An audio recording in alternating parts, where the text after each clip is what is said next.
আসসালামু আলাইকুম। একটি সংবেদনশীল সংবাদ যেটি ফাইন্যান্সিয়াল এক্সপ্রেস পত্রিকায় প্রকাশিত হয়েছে সেটি হলো যে শরিয়া ভিত্তিক যে ৫টি ব্যাংক মার্জার করা হয়েছে, এই ৫টি ব্যাংকের স্পন্সর শেয়ার হোল্ডাররা ৬,৪৬০ কোটি টাকা নন ব্যাংকিং আর্থিক প্রতিষ্ঠান থেকে বা লিজিং কোম্পানি থেকে তারা লোন গ্রহণ করেছে তাদের স্পন্সর শেয়ার লিয়েন রেখে। যে স্পন্সর শেয়ার সাধারণভাবে কেনাবেচা করা যায় না কিছু ফর্মালিটি মেনটেন করা ছাড়া, বিসেক, ডিএসসি এবং বাংলাদেশ ব্যাংক এদের অনুমতি ছাড়া এবং আরও কিছু আনুষ্ঠানিকতা প্রতিপালন ছাড়া কখনো কেনাবেচা করতে পারে না, সেই শেয়ার কি করে লিয়েন রেখে এই নন ব্যাংকিং আর্থিক প্রতিষ্ঠানগুলো থেকে লোন নেওয়া হয়েছে সেটি বোধগম্য নয়। এটি সাধারণভাবে অনুমোদনযোগ্য বলে আমাদের কাছে মনে হচ্ছে না। যে শেয়ার সাধারণভাবে কেনাবেচা করা যায় না সেগুলো লিয়েন রাখার কোনো যৌক্তিকতা থাকতে পারে না।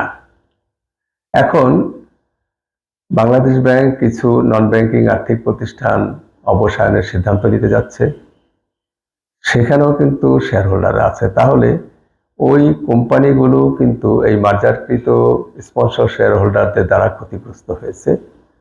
এমনও হতে পারে যে এই অবসায়নকৃত কোম্পানিগুলোর মধ্যেও এই লোন ইস্যুকারী লিজিং কোম্পানি থাকতে পারে, সেটি আমি এই মুহূর্তে বলতে পারছি না আছে কিনা। তো এগুলো যদি করে থাকে অবশ্যই ঝুঁকির মুখে ফেলে দিয়েছে এই অনার্থিক এই নন ব্যাংকিং আর্থিক প্রতিষ্ঠান বা লিজিং কোম্পানিগুলোকে। আরেকটি কথা হলো যে সকল স্পন্সর শেয়ার হোল্ডারের সকল কোম্পানিকে কমপক্ষে 30% শেয়ার, মোট শেয়ারের 30% শেয়ার তাদেরকে হোল্ড করতে হবে, আর ইন্ডিভিজুয়াল ক্ষেত্রে কমপক্ষে 2%। এরকম 32টি কোম্পানি বাংলাদেশে আছে যারা 30% স্পন্সর শেয়ার হোল্ড করছেন না।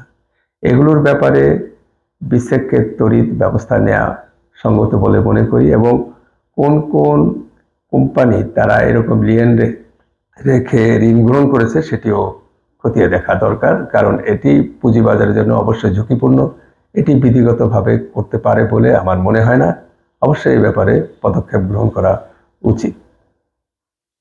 আরেকটি কথা হলো যে ইস্যুয়ার প্রতিষ্ঠান যারা আছে তাদের একটি জালিয়াতি মনোভাব এক্ষেত্রে কাজ করতেছে, কারণ কিছু ইস্যুয়ার, কিছু উদ্যোক্তা আসে শুধু এই স্টক এক্সচেঞ্জ থেকে টাকা হাতিয়ে নেওয়ার জন্য, সাধারণ বিনিয়োগকারীদের টাকা হাতিয়ে নেওয়ার জন্য। কিভাবে আইনের ফাঁক ফোকর দিয়ে কি করে এই বাজার থেকে সাধারণ বিনিয়োগকারীদের অর্থ হাতিয়ে নেওয়া যায় সেই চিন্তাই তাদের মধ্যে থাকে। তাদের মধ্যে কোনো ব্যবসায়িক উদ্দেশ্য থাকে না, মুনাফা অর্জনের কোনো উদ্দেশ্য তাদের থাকে বলে মনে হয় না। তারা এসে কোনোভাবে আইপিওর মাধ্যমে অনুমোদন নিয়ে কোম্পানি খুলে কোনো রকম ব্যবসা ট্যাবসা দেখিয়ে লোন টোন গ্রহণ করে পুরা কোম্পানিকে মেসাকার করে ফলে ক্ষতিগ্রস্ত হয় ক্ষুদ্র বিনিয়োগকারীরা। এই অবস্থার অবসান হওয়া জরুরি বলে আমি মনে করি। আর এই যে কেউ আইপিও করলে ফর্মালিটি মেনটেন করে, স্বজনপ্রীতি হোক, দুর্নীতির মাধ্যমে হোক, আইপিও অনুমতি নিয়ে এই যে শেয়ার বাজার থেকে টাকা হাতিয়ে নিয়ে তারা 1%, 0.5% ইত্যাদি ডিভিডেন্ড দিয়ে কয়েক বছর তারপরে তারা লাপাত্তা হয়ে যায়, এ ক্যাটাগরি থেকে এ ক্যাটাগরি থেকে বি ক্যাটাগরি, বি ক্যাটাগরিতে জেড ক্যাটাগরি, এরপর তাদের অস্তিত্ব হাওয়া হয়ে যায়। এভাবে একটি শেয়ার বাজার চলতে পারে না। সুতরাং এই ব্যাপারে দ্রুত পদক্ষেপ গ্রহণ করতে হবে। আর আইপিও ক্ষেত্রে অবশ্যই বিবেচনা করতে হবে যে ভালো কোম্পানি যেন বাজারে আসে, অথবা কোম্পানিগুলো বেশ কিছুদিন ব্যবসা করবে, উৎপাদন করবে, বাজারজাত করবে, তাদের মুনাফা শো করবে, তাদের অবস্থান শো করবে, তারপরে তারা আইপিওর অনুমতি নেবে। এ ধরনের ক্লজ থাকা দরকার বলে আমি মনে করি।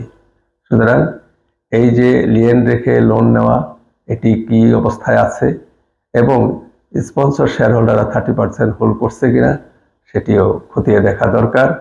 আর ইস্যুকারী প্রতিষ্ঠানের জালিয়াতির যে অবৈধ উদ্দেশ্য সেটিও রোধ করা দরকার। আর আইপিওর ক্ষেত্রে অবশ্যই সতর্কতার সাথে ভালো কোম্পানিকে আইপিওর অনুমতি দিতে হবে। সবাই ভালো থাকবেন। আসসালামু আলাইকুম।